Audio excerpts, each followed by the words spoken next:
welcome, listeners. This is episode number 95 of the Fret Talk podcast. You are here with your host. It is me, Mr. BudgetPedalChap. You are here also joined by the one, the only, the Matt Quine of the podcast world, Mr. Matt Quine. Say hi, Matt. Hi, Matt. Hey. And that very same thing got mentioned on the Tone Jerks. Was it last week? I think it was the week before, but it might have been last week. Yeah, I mean, I had a tiny little break from podcasts in general, and literally cannonballed a bunch of podcasts. So I literally caught up on it this week, but it took me so much by surprise when I reading out the Patreon at the end, and Matt Quine of the Fret Talk podcast. Hi, Matt. Whee! Yeah, it's so good. It made my inside feelings warm. Good. So yeah. It's a podcast that I enjoy, so I thought I'd support them on Patreon. Yeah, absolutely. You rich motherfucker, you. With your money. Yeah. And also, just as a way to fillet those guys even further, Brian of the Tone Jerks podcast happened to be my 100th subscriber to my YouTube channel. So hopefully by the time that this comes out, I will have a custom URL. So excellent. Good. It is excellent. So good. And as for his question on your post on the Fret Talk podcast group, what he wins is an appearance on the Fret Talk podcast if he wants. Well, hey, it is definitely going to happen. He mentioned it at some point, didn't he? That yeah, a few weeks ago. Yeah. It was after that. After the mention of yourself, weren't he? That there's going to be a collab, so it's going to happen. Because I'm a huge fan of the Tone Jerks as well. Those guys are hilarious. So yeah, it's gonna happen when we work out the time zones. It's definitely gonna happen. I know that'll make a few people happy. I think our Joe of Hello Sailor Effects is a big fan of Tone Jerks as well. So that one's to you, my man. Ace. Yeah, we've done stuff, haven't we? This week we've done stuff. Yep. I mean, you've had quite a stressful. Let's not go into the stressfulness about it. Let's just say that I found some old guitars whilst moving house. Yeah, that I don't live in. That's it. It's like being like almost like a psychedelic trip and not seeing the bad world that's around you, and just seeing like, ooh, puppies and rainbows. Yeah, it was surreal. I went up in the loft of my dad's house, and there were 4 guitars in the loft, and I genuinely don't remember 2 of them existing. So there was an acoustic, which I'm aware of, which was a UK built thing that my dad bought by subscription from from a newspaper. Probably either the Daily Mail or something of that kind of ilk. But yeah, anyway, it was a hand-built acoustic from the UK. It's all, it's not cheap materials. It's a fairly nice acoustic guitar that I just haven't seen in forever, so that'll be handy to have around. There was a Yamaha RG612A, which sounds like a barcode. Yeah, it means nothing to me. It means nothing to most people. It's a super Strat, obviously, because of Yamaha RG. It had active EMGs, which the person who'd had it before me didn't like the fact that he had to put a battery in the guitar. Yep. Didn't understand how that worked, so he pulled the cables that the battery was connected to and cut them, thinking that would make the pickups passive. Yeah, of course, yeah. Interesting. Yeah, so he gave it to me dad as a non-working guitar. I was never going to get round to it. He broke it, like he took the neck off, he took everything apart and was planning on rebuilding it. He resprayed it, and it's lived in 2 bits ever since, and that's probably 8 or 9 years.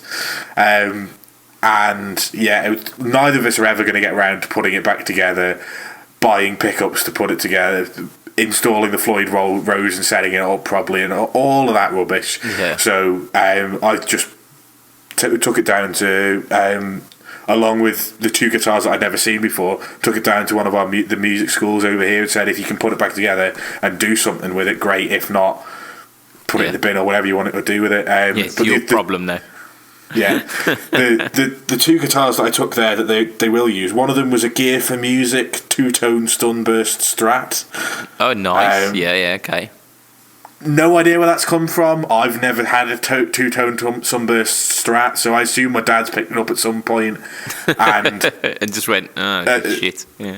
Yeah, I mean, I in passing said, "Oh, it's a starter guitar or whatever," but I don't remember it. It's gone to a local music charity that teaches kids, sort of local rock school, and the other one was a Swift.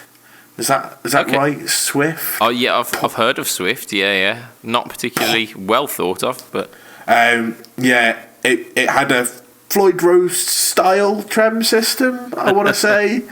Definitely didn't have the Floyd Rose branding on it. It was black and it was pointy and angly and rather weird looking. It was like somebody had a Stratocaster but didn't like curvy lines, so it made the top and bottom horns exactly straight and then angled them in a little bit and then angled them in a little bit more. And then angled the body out again towards the back of a Strat, then angled it out, and didn't want to just flat back Strat, so then angled the bit at the back of the Strat in towards the bridge.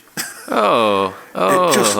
It was hideous. I probably should have taken a photo and stuck it in the thing, but I didn't. I just took it down to the music school and said, "Yeah, absolutely. If you can use it, crack on. I'm not going to use it anymore." I also took down my 2 Squire Infinity Strats from here that I haven't played in God knows how long. I didn't even plug them in to see if they were still working.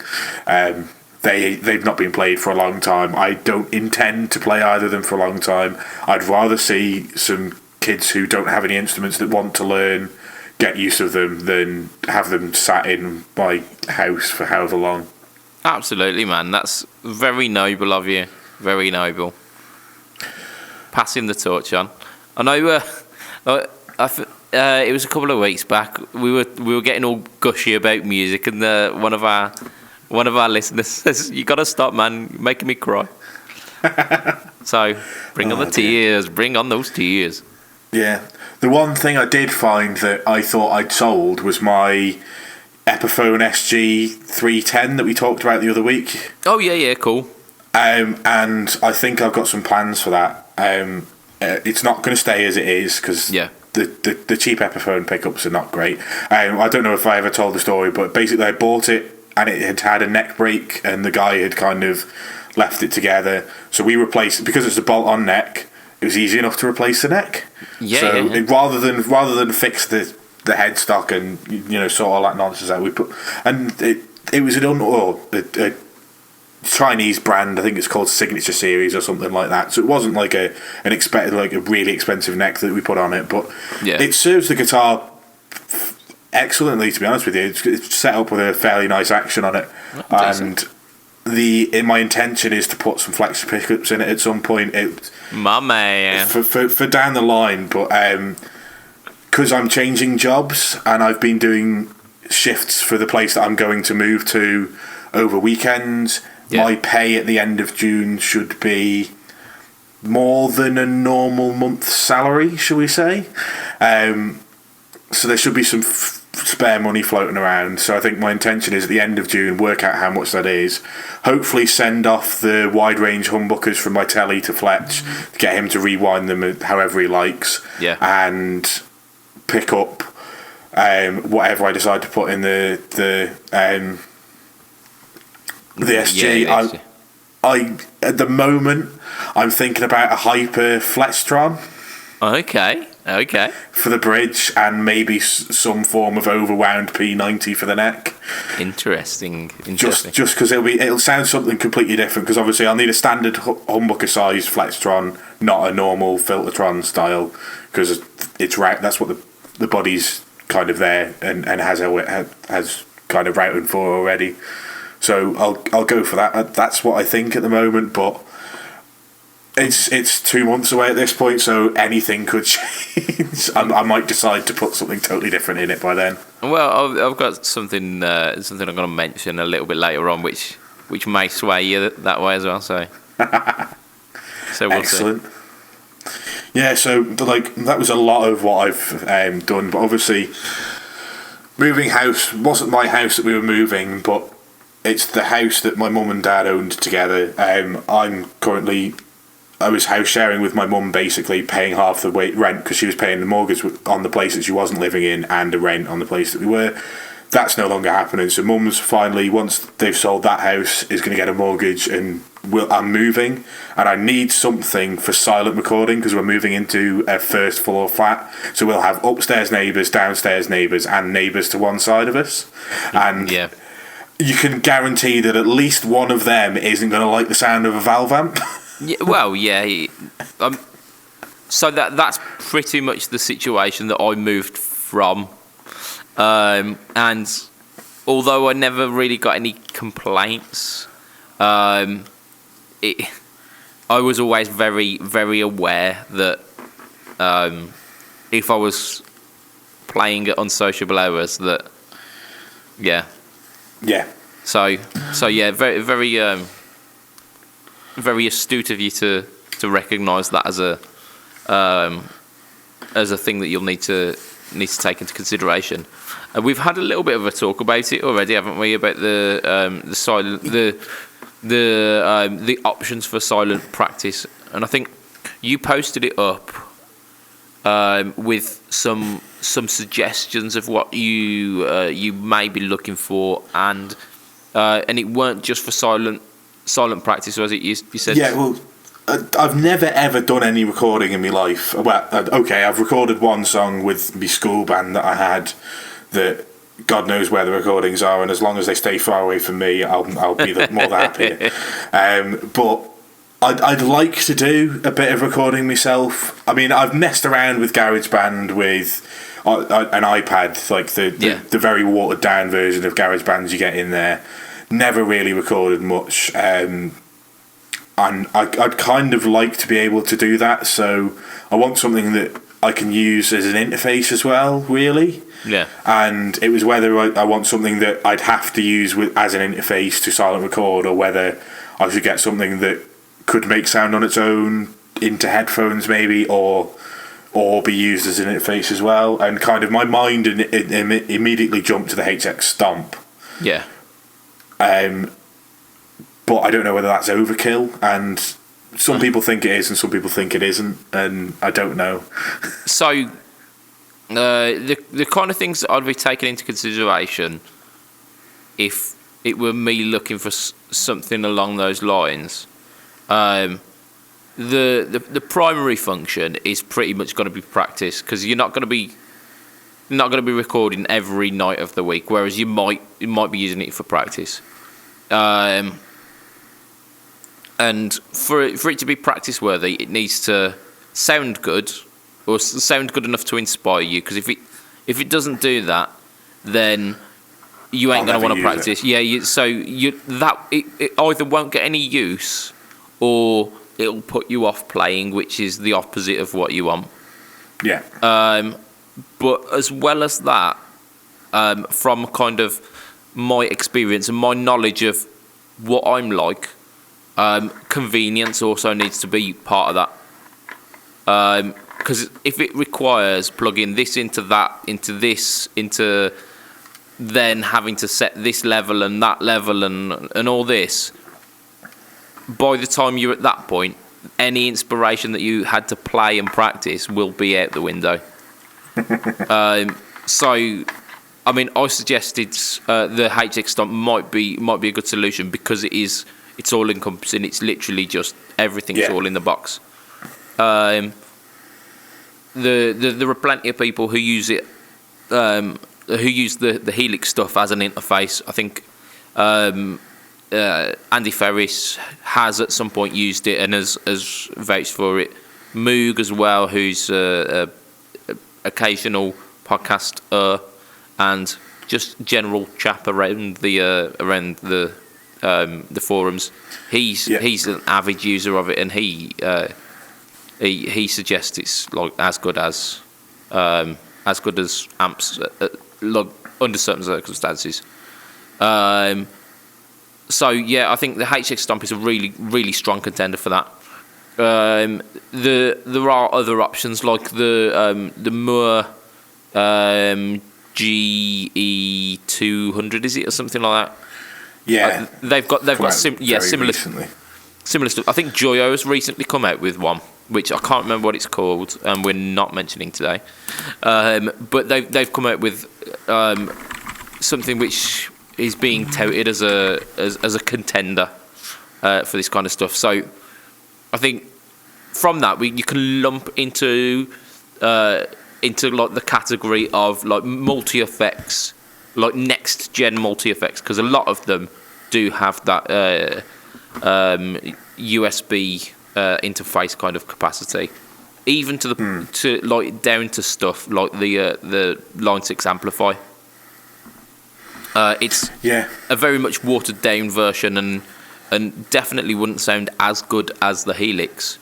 But I mean, I've told you how I've got on with that and how it's the sounds on it are enough that they inspire me that I'll lose an hour to when I plug it in. And I've recorded using it, and it sounds pretty decent. So. My issue when talking about the Helix is everybody says the stock sounds are shit and you have to set your own ones up, and I am incredibly lazy, like on another level of I really can't be arsed with that shit. I'm also, despite the fact that I've got the ability to podcast, I Twitch stream, I'm a technophobe in the I just anything I do breaks things. Like when I first attempted to Twitch stream, I did 45 minutes without my microphone switched on before I realised that they were getting audio from my webcam microphone and not the microphone that sits next to me. And I didn't even notice that the big red light on the top of the microphone wasn't on. I mean I'm not very good with that, and like when people talk about like setting up patches and having to tweak amps and stuff, and like I love my Vox because I've got tone cut, bass, treble, master volume, preamp volume. That's all of the knobs that are useful to me. Reverb stays off. Tremolo. Tremolo, one of them you can spin and nothing happens unless you press the other one. So one of them just wherever it happens to be when it comes out the car, and the other one is off. I mean it's a very kind of unfuck-upable rig, isn't it? All of the knobs do something, and you know exactly where you sit with that. And that's it. And I know exactly when I'm in this place, I know exactly where all the knobs go to start with, and then that's where you can tweak from. And obviously, different rooms you've got to tweak in different ways. But I have my bass sounds, and you set it to like this specific sound, and then tweak for the room. That goes at 2 o'clock. That goes at 3 o'clock. That goes at 9 o'clock. That goes at 11 o'clock, and then we'll tweak from there. And there's ever so slightly tweaks. And sometimes I'll kneel down to my pedal board and I'll set the reverb that I've got on my board slightly more or slightly less, depending on how big the room is. That's the extent of everything I do. Then I test the drive pedals and go, at this setting, that's a little bit quiet, so I need to turn that drive up or down. But there's none of this. Like the other guitarist in my band, forever fucking tweaking with his amp and tweaking pedals and going, there's not enough treble in this and doing this. And I'm like, if I had to do that every fucking gig I turned up at, you wouldn't fucking bother, would you? I wouldn't. Yeah, it's just like he spends 45. Like if we've got set up where there's nobody else in the room, he'll spend 45 minutes setting up his exact sounds for songs and stuff. And I'm like, just fuck that shit. Yeah, just like I have the settings that I like on the pedals, and then I change the volume on them. That's it. That's all I change. Yeah. So from that, the kind of the all-encompassed effects units, the kind of modelling effects units, might be a bit of a stretch. Especially the Stomp and the Helix as well. If you've been told that they take some tweaking to get good. Yeah, that's my worry. Yeah, I mean that comes into the convenience thing again, where it's taken away from the convenience because before you get to the playing, you have to start. Yeah, you've got to start the dialing in, and it's equal to the same as like, but I have to plug this into that, and then make sure this level's set and that. It's kind of like the digital version of that. Although I suppose, like, I don't know if you can, but can you share patches on the internet? Could I not just tell Moog to send me some good patches? I believe that's a thing, and yeah, you know people with Helixes, so they can give you that start. Just give me some good sounds, and then I'll add a drive pedal to it or something. I can do. But setting this is why I hated the Kemper. I've spoken about the Kemper before. Yeah. It's got 330,000 knobs on the front, and I haven't got a fucking clue what any one of them does. And then somebody says, "Oh, just drop the bass down a bit, and it'll sound great." And I'm like, "There's 700 knobs here. Which one am I touching?" I've just engaged the warp drive. I don't know what's going on. I think it might be exploding. It's self-destruct mode. That's what I'm thinking with that. I think the Stomp is potentially the easiest out of the lot because it's got the fewest knobs. So yeah, on the surface of it, it's quite a simple interface. I haven't had a chance to mess with the Stomp just yet, but I imagine, because I had to play very briefly with the HX effects, and that weren't particularly fiddly. So I'm imagining that the Stomp will be relatively user friendly. But I also came up with another solution which may. It may cater for your kind of predisposition towards not wanting to fuck with technology. Which was the torpedo cab. Yeah. I'm not quite sure how it works, but I think I think it works as a reactive load box, but that you can also take a feed from and record directly from that, and it imprints IRs onto the output signal. So instead of just sounding like a shitty direct guitar in, it has the flavour of your guitar preamp, and then with the impulse responses as well on top of that.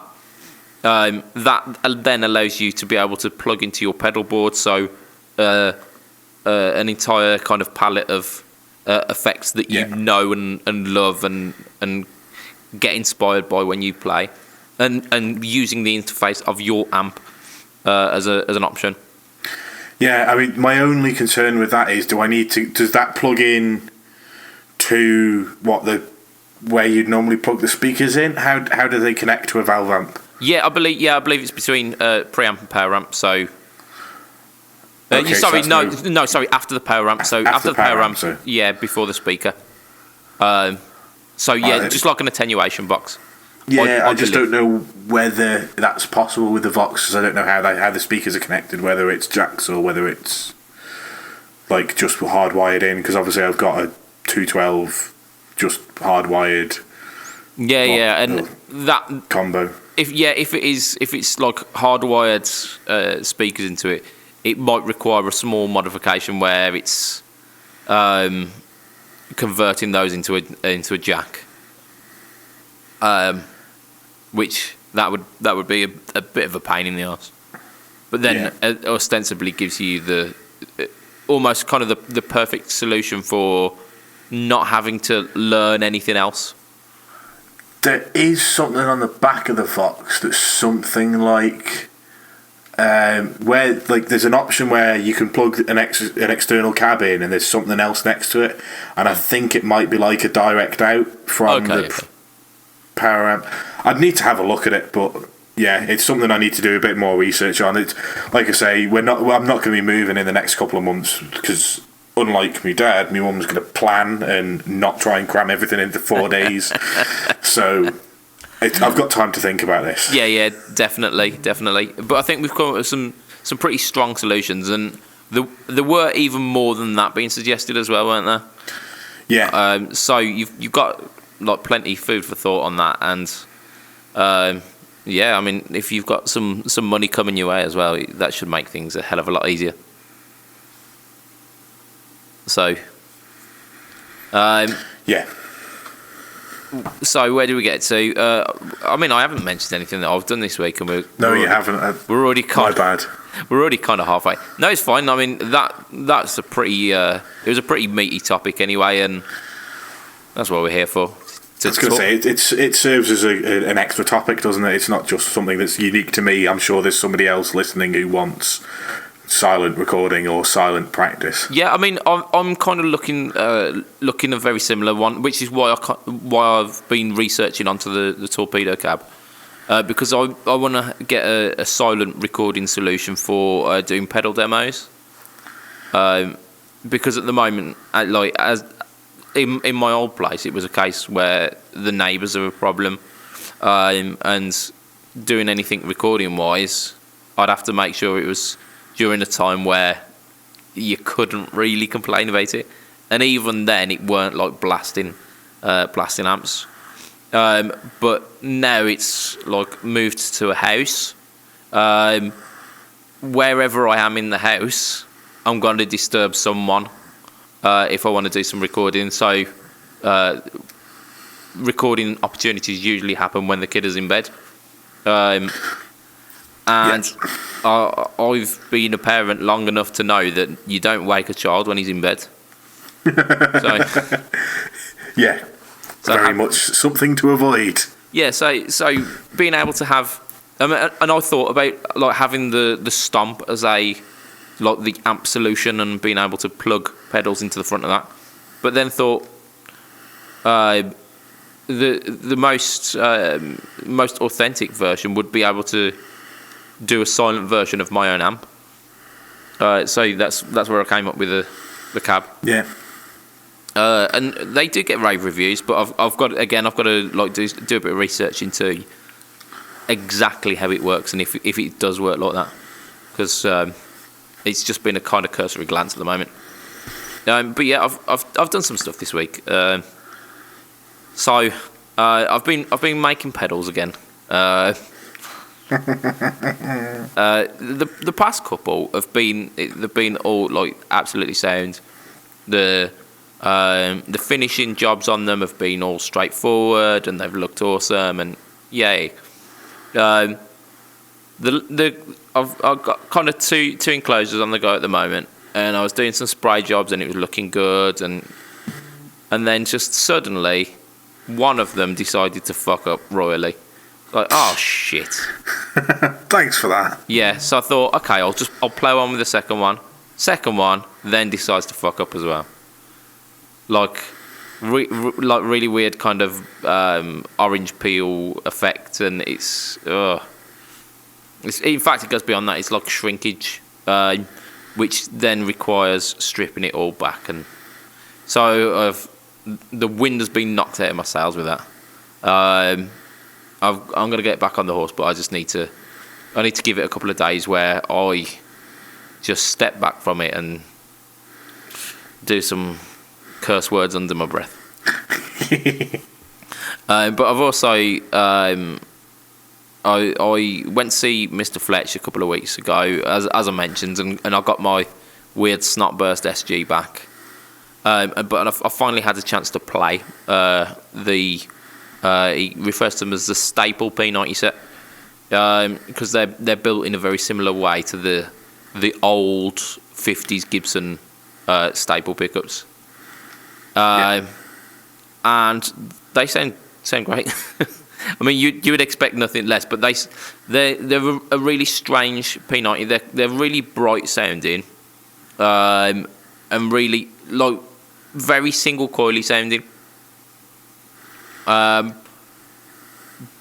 They sound like to me they sound like the big box jazz Gibsons, the old, like proper old. Yeah. Big box. They've almost got that kind of hollow tonality to them, which is great because they've got like plenty of presence and treble, so they instantly kind of sit in a mix, and like you are at the forefront, but then you add some of the tone control onto that as well, and you're getting kind of you standard rock P90 sounds, and then roll it all off. You've got that jazz tone as well, the proper muted but not muffled. And they're one of the only pickups that I've heard that where you roll the tone completely off, they're still really really defined. So I was really impressed with those, Mr. Fletcher. Who'd have thought it? You liking Fletcher pickups? I mean, this is a first, isn't it? Yeah. News just in. It's hold the press.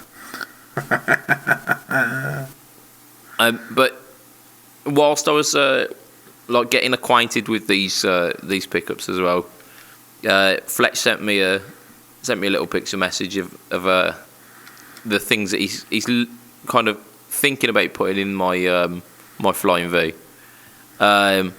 And I think he called them, what did he call them? Like hyper blends or something like that. Which, I mean, if a blend's good, hyper blend's gotta be. Hyper blend is better. But the idea of like the next generation of blends was very exciting. But the picture that he sent me, like really piqued my interest, and I've shared it on the group actually. In fact, I think I've shared it on my Instagram. So it's basically these are gold foil covered pickups, and I've done a little bit of research on gold foils, and Mr. Fletch told me about them. Told me a little bit about kind of the history behind the gold foils and how they used to appear on the kind of the Italian imports and like those kind of 60s and 70s guitars, which were not great guitars. They were stylistically very bold and innovative, but as far as instruments went, they were trash. They were not good. And the pickups were exactly that. They used weak, crap quality magnets, and they weren't particularly wound with any expertise. They were just kind of knocked together. Yeah. But the thing that's drawing people to them, and it almost seems like a trend that's happening with these gold foil pickups lately, is the fact that they had that gold foil mesh on them, which gave them this really interesting and unique look. They look amazing. I couldn't remember what you were talking about. I just quickly went on your Instagram, and I remember seeing them at some point last week. Yeah. They just look incredible, don't they? It's like you've got a tiny little amp with a gold foil kind of mesh over the front of it, sat in the guitar. Yeah, it's almost kind of like harking back to the Marshall aesthetic. And so, yeah, Fletcher's managed to source some of these gold foil covers, but being Fletch, he's not content with making period correct gold foils, because it kind of goes against his mantra of making good pickups. Yeah, making pickups that sound amazing. So essentially, you're getting the look of the gold foil pickup, but with like the innards you can customize to whatever spec you want. So you can have like ridiculously hot modern sounding gold foil pickups if you wanted. So like any tonality with the gold foil look, and apparently they're not the only gold foil covers that he's got as well. He's got I think he says there was a pink variant of it as well, which is interesting. So that might be something you look into for your SG, Matt. Yeah, that might be the neck pickup. There you go. a hyper Fletch full size Booker in the bridge and one of these in the neck. It could work, and the mismatch would make me very happy. So yeah, I mean, I've been bigging up the Fletch stuff. I've still got these Alnico 6 Bookers to test, and I've got I think he's also let me borrow a 12-string Telecaster that he happened to pick up. 12-string Tele? Yeah, but there'll be more on that as the coming weeks come up, because I've with the house move and whatnot, it's been a little bit hectic, and I haven't managed to get the little music den up to snuff at the moment. So as and when that's sorted, we'll be starting to see more frequent stuff coming from the going on the YouTube channel and posted in the group as well. But I had another crack at my Variax this week. I mean, I watched your monthly challenge that you actually posted one on the group. I did a video finally. I didn't just talk about doing a video because I'd learnt the song. I actually did it. That's it. Yeah. And that reminds me, we've got to choose another one because it's a new month. Oh, fucking hell. But we'll sort that in a moment. So I watched your Variax video and thought, yeah, I'll give me Variax another whirl because you've inspired me. And just as a side note, the aged white pickguard on your Variax looks absolutely delicious. Yeah. I know we talk about the Variaxes all the time, and Stuart's going to get very annoyed, but the look is inspiring as much as the fantastic technology and great magnetic pickups and fantasticness of the guitar. It just, everything is inspiring about it. Yeah, I mean, like I've mentioned multiple times, that if it didn't have the Variax technology in it, I still wouldn't feel ripped off that it's not a decent enough guitar, because I paid something like $450 for it, and the guitar that I've got for that is very much that standard. So I wouldn't be hurt that it didn't have that technology in it, but it does, and it's amazing. So I was playing about with some of the sounds. Obviously, I found myself on the sitar setting, and just as you do. Well, I mean, I was close. I was playing the banjo. We've got a wedding gig coming up, and somebody's chosen some wet nonsense for their first dance song, so I've got to play the banjo setting. I love your take on the customer there. Wet nonsense. I mean, I can't remember who the band is, but the song is Best Day of Your Life or something, and it was on an advert. You'd recognise it. No, it's gonna be the best day of your life. Yeah, that one. And it starts with a banjo riff, and there's banjo throughout it, and I fucking hate the sound of a banjo. Yeah, it's just non-sustaining bullshit, isn't it? Yeah, and like we were like, how the hell are we going to do this? And I was like, oh, there's a banjo setting on the Variax. And they're like, great, you're playing the banjo bits. And I'm like, oh, I shouldn't have said that. We should have just said no. None of us play the banjo. Why didn't I think of that? But now, so yeah, I've got to play a bloody banjo. And there's like proper banjo style banjo chord thingy. Yeah, rolls. And I fucking hate it. Absolutely. So yeah, I mean, I found myself on the old on the sitar setting and did some kind of Middle Eastern sounding Mixolydian nonsense. But then I started playing actual, like, I'd say actual music. That's very culturally insensitive and potentially racist. But like I started playing music that speaks more Western to me. Music. West. Like the music that I resonate with a bit more, and found myself on the acoustic settings quite a lot. I've rejigged the acoustic bits quite a bit because it's the 5 acoustic settings. There were, out of the 5, there were like 3 that I liked, and then so what I've done is I've taken the resonators from the next one, and I've put a resonator on there because I figured that's an acoustic. Fuck it. So replace that.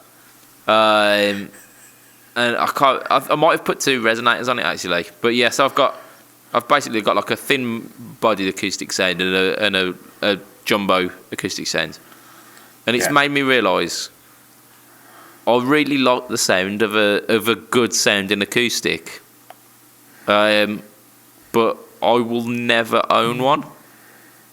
Because if I've got enough money to buy a decent acoustic, I would end up buying an electric. And it's the curse, isn't it? The only reason I have a good acoustic guitar is because it was what my parents bought me for getting the GCSE results that I got. So I was set targets. For every A, I got X amount of cash. Every B, I got X amount of cash. Every C. Yeah. And I had just enough to get a Yamaha acoustic. Now, if I'd have gone into a store in the UK and there'd have been a load of Fenders on the wall, I'd have gone towards the acoustic section and never made it. Best intentions, and then yeah. But I like at the time I was wanting to do some open mic nights. I was wanting to kind of have a guitar that I could take round to a mate's house and just play of an evening and just mess about with, and I needed an acoustic guitar, and I've got one, and it's a fantastic. It's the Yamaha CPX 700 or whatever. Yeah, but really good quality thing. I'll never ever get rid of it. It's the only constant in my guitar playing rig since. Yeah, so when did I do my GCSEs? 2008. So yeah, it's 11 years old at this point, and it's the only thing that's still left. Fair play. I mean, so, that and the weird SG that you had in a cupboard for... No, that came 6 months after I got this. Oh, fair play. But yeah, so, I mean, to be fair, it really badly needs a refret, or at least a fret dressing, because where the unwound strings are, the frets are very flat. Oh, dear. Because it's had 10, 11 years worth of playing. Like, it's... Everywhere I've gone, it's come with me, and it's lived in the living room. Yeah, I mean, it owes you nothing, does it? No, not like. And I've done in my old school band. I did gigs with it. I've done probably 100 open mics with it. It's guest appeared at some of the gigs I do with my current band. It served me well. It's doing alright. I've just had a quick peek at the time, and we are absolutely flappy this week with our just self bigging up. So we've got a new segment this week, and I really don't want to get to the hour mark before we mention it. So I think we'll get onto that. So our new segment, This Week in Guitar. So what we're going to do. And with This Week in Guitar, the kind of concept of it is that we scouring the internet and more kind of like more focused on YouTube and we're going to scour it for like guitar-y stuff and like guitar news, guitar press, and just general kind of guitar content on YouTube. And we're going to kind of make comment on that and highlight some of the kind of picks of the week. Because I watched a fair few bits of YouTube and I saw some pretty awesome stuff. So the first thing that we're going to do, That Pedal Show, great YouTube channel. If you haven't seen them, just where have you been? Because they're one of the biggest kind of guitar-based YouTube channels. But they do your standard kind of full episode on a Friday, which we're ignoring for this week because I think it was I can't even remember, like, which overdrive is the overdrive for you or something like that. And then they do like a mini episode, like pick and mix, I think they call it, and we're looking at that one. So there was a couple of picks mentioned, but the two that we're going to be looking at is the Danelectro fuzz, and I can't remember the name of that fuzz, which is really fucking frustrating because I've written down the other one, and the Chapper's marvelous engine. So the Danelectro Eisenhower fuzz, that's the one. There you go. And that was, if you could just edit out the typing sounds, then it'll look really slick. Yeah, frantic Googling. That sounds like a podcast title, doesn't it? Frantic Googling. So the Eisenhower fuzz, and I've got Chapper's drive there. I read it like really quickly, and I thought it said Charizard drive. Pokemon flavour guitar pedals. Interesting. So we're kind of making comment on those two because we talked about them in our news segments some weeks back. So the Dano Eisenhower fuzz, analog fuzz with an analog octave up. Yeah. I thought it sounded really good. I thought it had a kind of authentic vintageness to it. Yeah, it kind of harked back to the 60s and 70s. Wasn't so sure on the aesthetic of it with the relic look. Yeah, no. It's not how a pedal would relic. We discussed this when we talked about them in the news, didn't we? Yeah. What they should have done is each one of them, they should have just put them all in a box, all the ones that they made in one box, and then shipped it from China to the UK or China to the US, and then boxed them in the US. That would have been a better way to relic them. Yeah, I mean, what you'd probably find there is like broken control knobs off it and stuff. Shit. But the 50 good ones would look really good. Yeah, that's it. Yeah. You ship 1,000 of them, you get 50 out of it that are decent. Knock up the premium on it. They should ship at $50, but they're actually coming in at just under $1,000. That's the way to run a business. Exactly. So I liked it, but you weren't so convinced on the octave sounds, were you? I don't like octave up on a fuzz. Yeah. I'm very much POG or OC2. If you're going to have an octave, it needs to at least have an octave down and an octave up, or preferably 2 octaves down, and then you can just mess about wherever you like, and it sounds great. It's very, very thin sounding once you start doing octave up with a fuzz only. Yeah. And just an octave up. It's not a sound that I like. I know, Hendrix used it and all, and like there's quite a few guitarists that have used it. It's just not for. It's just personally not something that I enjoy the sound of. I enjoy the thicker sound and the other way. And when they turn the octave off on the pedal and just had the fuzz sound. It was a very, very dark sounding fuzz. It was a bit, without being warm, it was very just kind of, it sounded a bit flat to me. It wasn't the best anyway. I mean, to be fair, I'm listening through headphones that cost 50 quid, so I don't know what it sounds like in the room, but yeah, it wasn't a sound for me. And there will be people that absolutely love it though, because it does that vintage. Yeah, I think that's what tickled my interest there.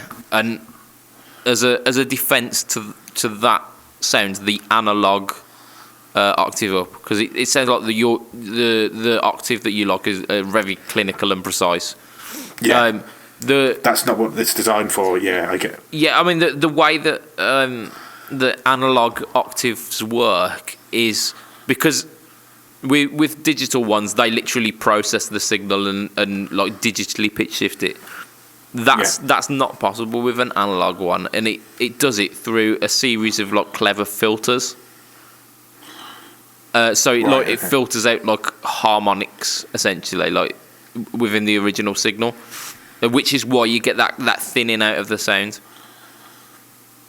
And yeah, it's a very distinctive sound, and it like you mentioned, like the Hendrix sound, and it harks back to that kind of era, and that's a kind of fuzz sound that I really appreciate.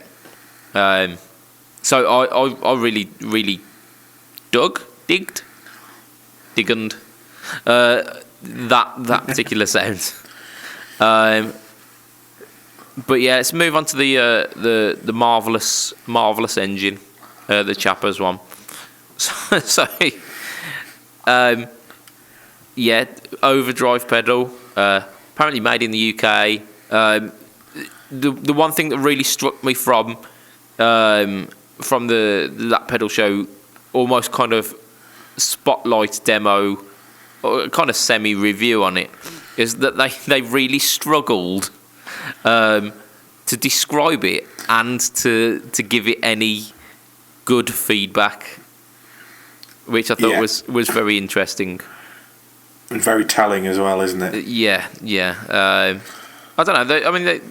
They're very honest chaps, and when they had I can't remember what pedal they had, but they had like a it might have been like a golden plexi or one of those style pedals on there. Yeah. And that was very very similar in the fact that they said it does the sound, and it's not a terrible sound. But they were comparing it to like the more expensive versions. They went, you can tell why these more expensive versions, like the detail of the sound is much more pronounced. So when they were mentioning this marvelous engine, the thing that struck me is just how dark the guitar pedal made everything sound. Yeah. There seemed to be one of the knobs as well that did pretty much fuck all. If you watch through, like they at one point, whichever one of them was playing it, the other guy sweeped it from all the way left to all the way right, and there was barely any tonal movement. I don't know what the knob was supposed to do, but that was the DFA fader. That was the does fuck all. Yeah, I mean that's what it was. Very subtle differences between the extreme left and the extreme right. Yeah, just like British politics. Wow. I think we'll leave that one there. Like from what I heard, it doesn't sound inspiring enough for me to want to pick it up. Yeah, it's and doesn't really do anything different. Yeah, it's supposed to be kind of. I think they hinted at it being kind of British amp inspired, and it kind of got there, but without any of the kind of the upper mid snarl. I think it just lacked a bit of a bit of that clarity. Yeah. And like even the aesthetic on them is a very strong aesthetic, and it's yeah. Yeah, so I mean, what I said is they'll sell because of the looks, because there are people that dig that steampunk vibe, and it is a striking look. I quite like the look of them, and there's also people that will buy it just because Chappers has got his name. I know it's not written on it because they're called, is it Snake Oil? Yeah, Snake Oil. Marvelous Engine. Oh, it was like Fine Instruments, isn't it? Fine, yeah, that's it. Okay, yeah, Snake Oil Fine Instruments in there. Yeah. I'd be interested to hear the other one because there was another pedal in that range, weren't there? Yeah, the Japanese green style drive. Yeah, I'd be interested to hear what that, like how that differs. But this one, I think that pedal show guys hit the nail on the head. I think it was Dan who mentioned it. That area of the market, that kind of saturated gain pedal area of the market is a saturated, no pun intended. It's a heavily saturated area of the market. There's a million of them. Yeah, and like even the smallest boutique companies, the first thing that they'll do, they won't go for a delay or a chorus or a compressor or anything like that. They'll go for like, here's my take on a tube screamer. Here's my take on a tube screamer. Here's my boost. Here's my kind of heavy drive. Here's a fuzz. So that kind of stuff, that area, drive pedals, there's so much to choose from. So much. Yeah. And I don't think this does anything particularly different or exciting that it's gonna, on sound alone, it's gonna stand out. No, I think it'll be more on the aesthetics and the name behind it that people will buy it. And, you know, maybe this is the start of something great, and they'll come out with more pedals and they'll start developing things and we'll get better pedals from it. But if this is a starting ground, it's not something that is going to make me jump on at this point. Yeah, it's not the strongest start. I think is our summation of it.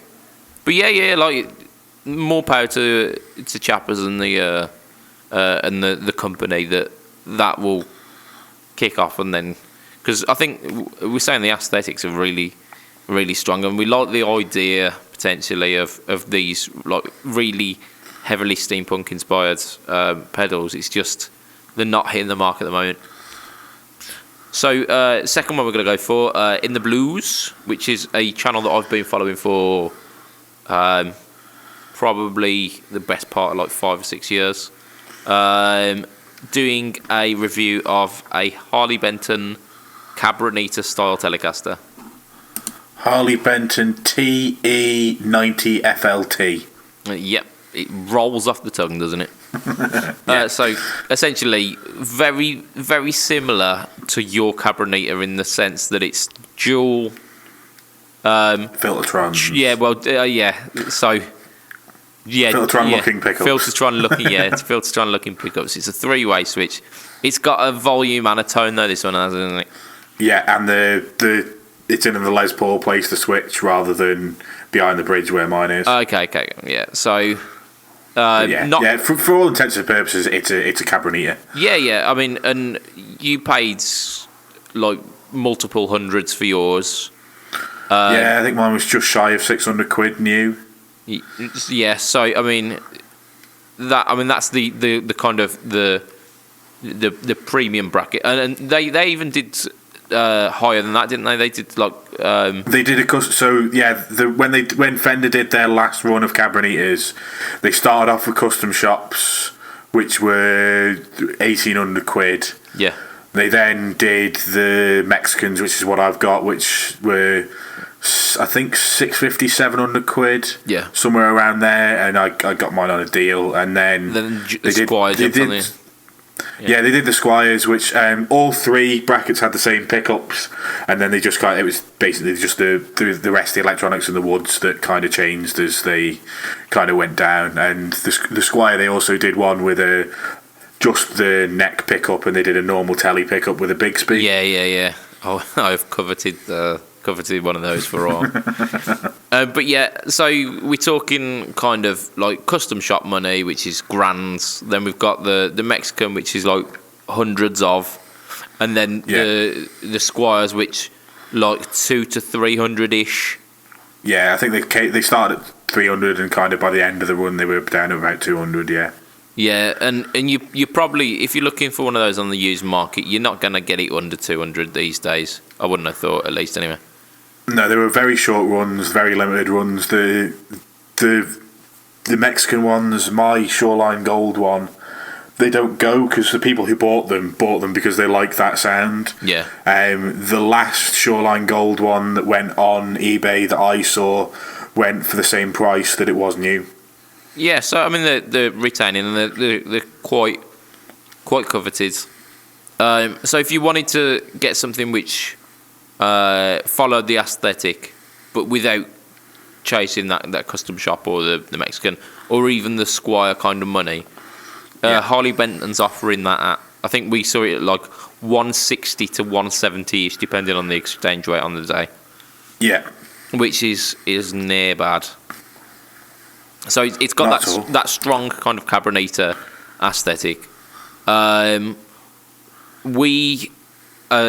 think we've already hinted at it at the moment, but the big drawback that we both had from this is the pickups in the Harley Benton. Not that they sounded bad.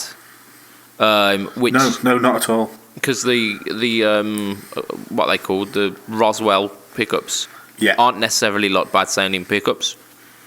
But they sounded not very Cabronita-y, not very Filtertron-esque. No, I don't know what it was, but to me they just sounded like normal humbuckers.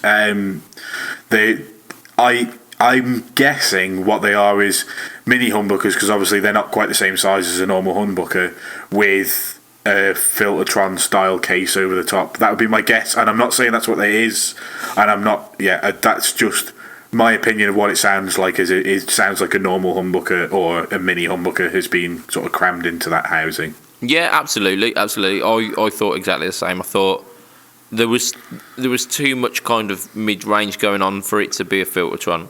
Filtertrons have got a very it's almost single coily in the fact that it's kind of like a more of a hollow center, and you get like a real almost kind of a jangly quality to it if you dial it in just.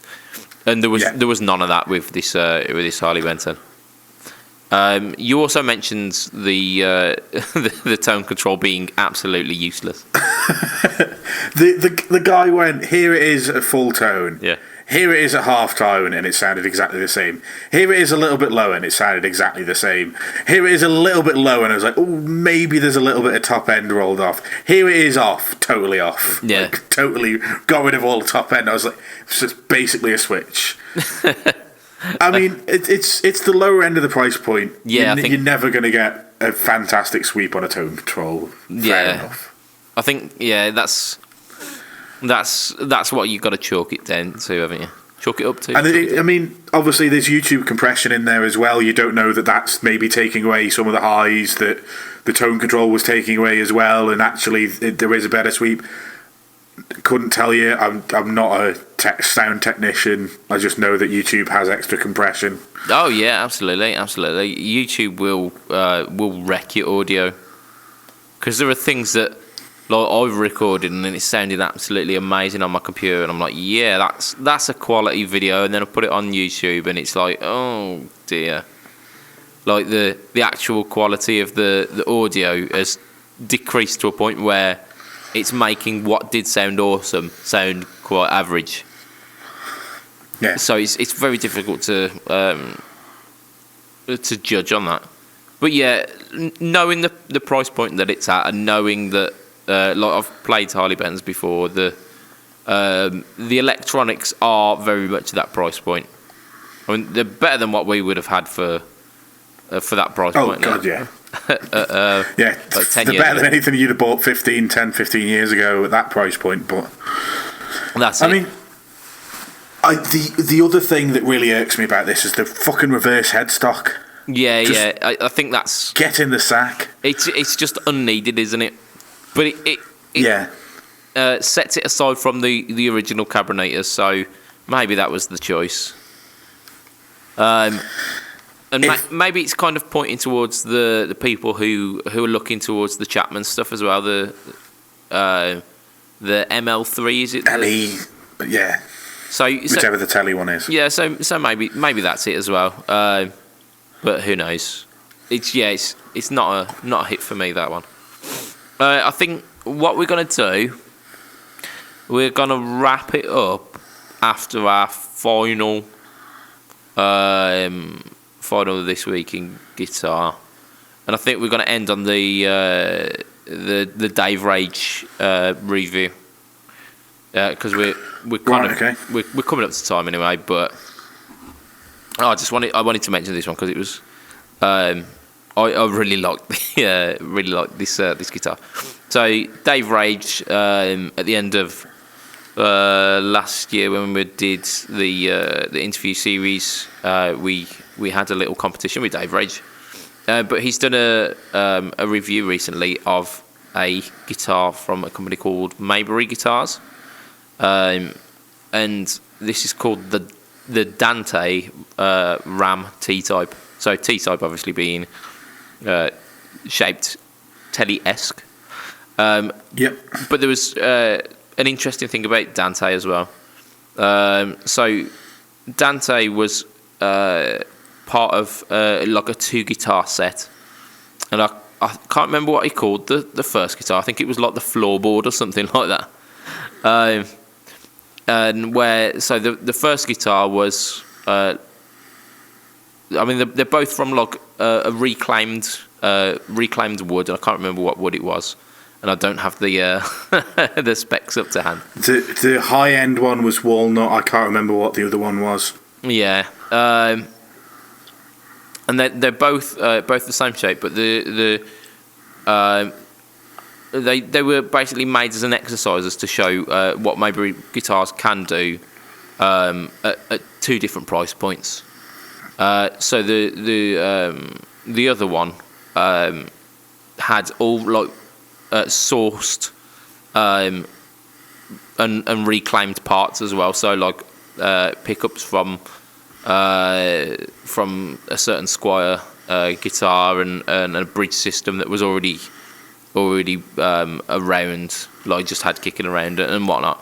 So they weren't particularly the highest quality parts.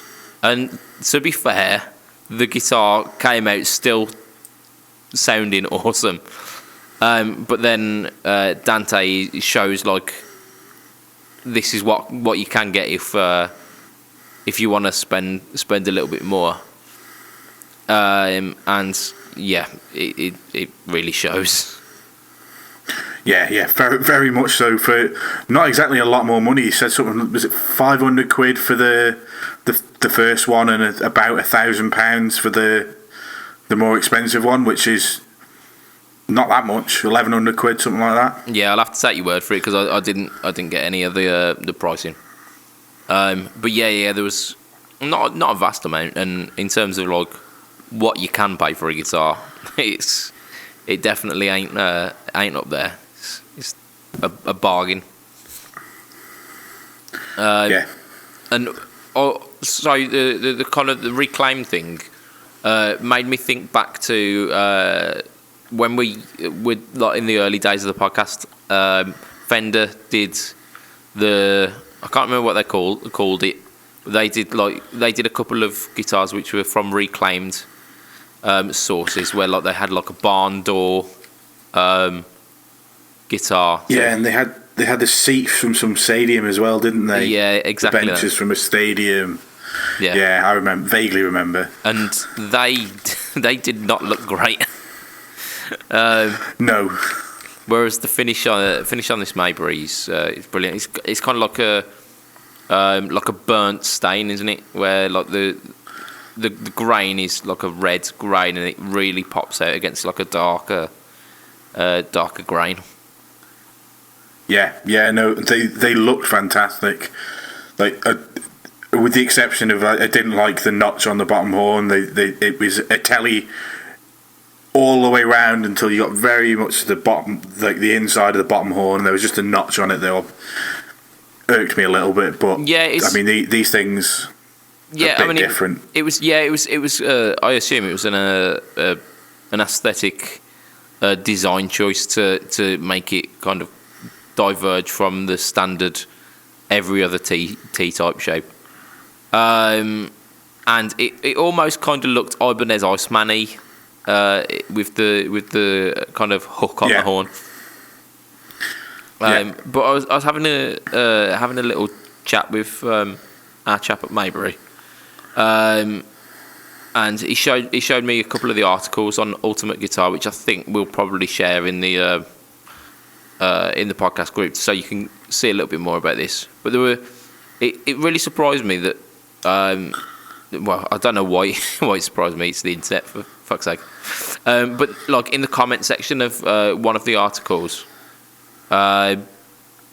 someone almost had the complete opposite opinion of you. They went, "Oh, it's just a teletype. Why aren't they doing something more adventurous? Why aren't you making their own guitar?" And it's just because that's not the point. Yeah, and it just it didn't surprise me because like that's the internet, isn't it? But it disappointed me how people could just be so shitty about something that so much love and care and attention has been put into. You can clearly see that these guitars are a labour of love, and if they are going for that kind of money, there's not a great deal of margin of profit in it for our chap at Maybury. So it clearly is a labour of love for him to be doing it, and then for someone to just like look at it and go, I don't want it. It's just another telly. It's like. Be nice, people. Be nice. Yeah.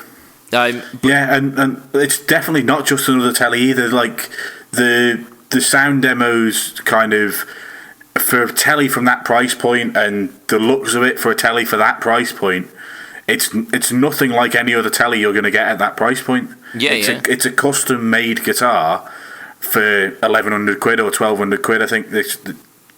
And his website says the solid bodies start from 700 quid up, and the like hollow or semi hollows start from like £1,000 up. Yeah. And this guy's making custom guitars for off the shelf prices. Yeah, I mean, if you compare it to like Fender's catalogue, we were looking at like Mexican made, mass produced.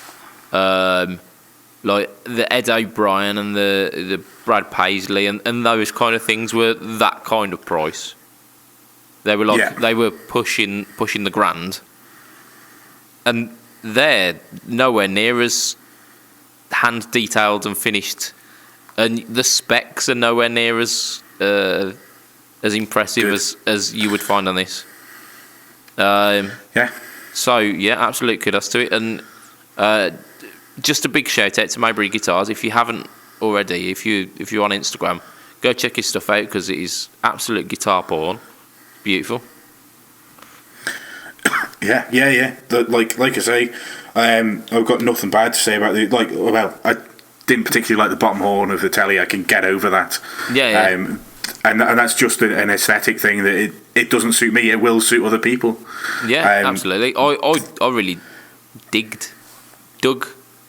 I one of those it because I thought it's just it's an interesting take on the tried and tested telly shape. Yeah, and the last thing I want to say about this is I don't watch any guitar YouTube. I've seen bits from that pedal show. I've seen bits from some of the other stuff.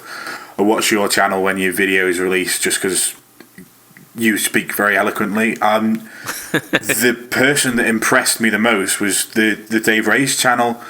I was kept interested throughout the whole video because he was speaking eloquently. He was not going off on tangents or saying things that didn't need to be said. It was exactly what you need from a demo / review, which is what it was. And I just think that considering that was the smallest channel that we've gone from, people need to check him out because, like I say, for me, it was the one that kept me interested the most out of all of the ones that we've watched. Yeah, absolutely. And I think we'll highlight a few more of these less grandiose channels to see if we can unearth some really awesome stuff. So we'll keep our eyes and ears peeled. But I think that's where we're gonna wrap it for this week. So if you want to catch us online, you go to the Facebook group. It's the Fret Talk podcast, it's gathering some real momentum at the moment. We're getting loads of really interesting discussion points and conversations happening. It's really cool. I'm really enjoying being part of the Facebook group right now because it's cool. So high five to you guys who are making that thing a thing. If you want to catch myself, it is facebook.com/BudgetPedalChap, instagram.com/BudgetPedalChap, and hopefully by this point it will be youtube.com/BudgetPedalChap. Way. Yeah. And Matt, you are Hill_MattQ on pretty much everything. So that's So we're talking Instagram, we're talking Twitter, Twitch. You are the Matt Quine of not only this podcast but the Bad Buckers podcast as well. You're a very busy man. You're in bands as well. So check Matt out wherever he is. Oh, before we end this podcast, you know what we need to do? So, it's now, what is it? It's not April anymore, is it? It's the next one. No, it's May. So, what song are we doing, Matt? Just trying to think what's on the list of songs I need to learn that's interesting and probably has a solo that's not simple. Let's go for You Shook Me All Night Long by AC/DC. Oh, what a tune. Yeah, I'm happy with that. You Shook Me All Night Long, AC/DC. I've not looked at the solo for that one yet, and that's definitely on the list.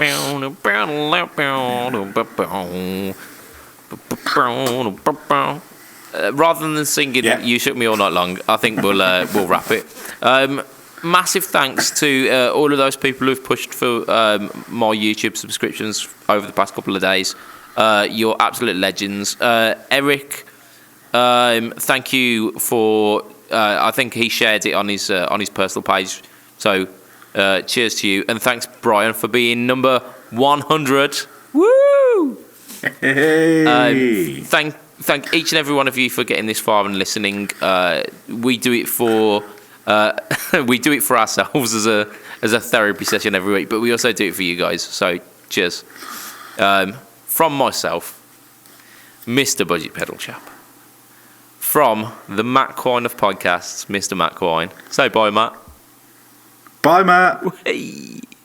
It will be a goodbye and tatty bye for this week. The tatty bye is dedicated to Joe from Hello Sailor. He missed it last time. So tatty bye, Joe. Tatty bye. Tatty bye. Hey.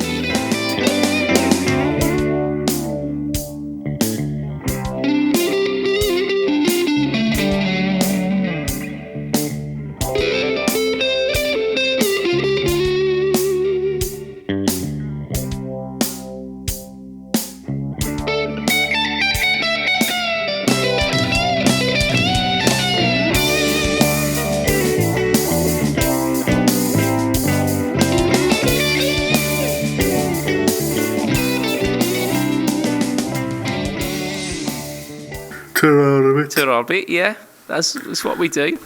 Perhaps am I predictable? No, it's the children that are wrong. Seymour Skinner, he's a legend. Yeah, he really is, isn't he? Steamed hams and all that jazz. Oh, I fucking love podcasting, man. Podcasting is ace. It is. Indeed. Oh. I feel like this is where we need Ayrton to mention how he needs a shit or something.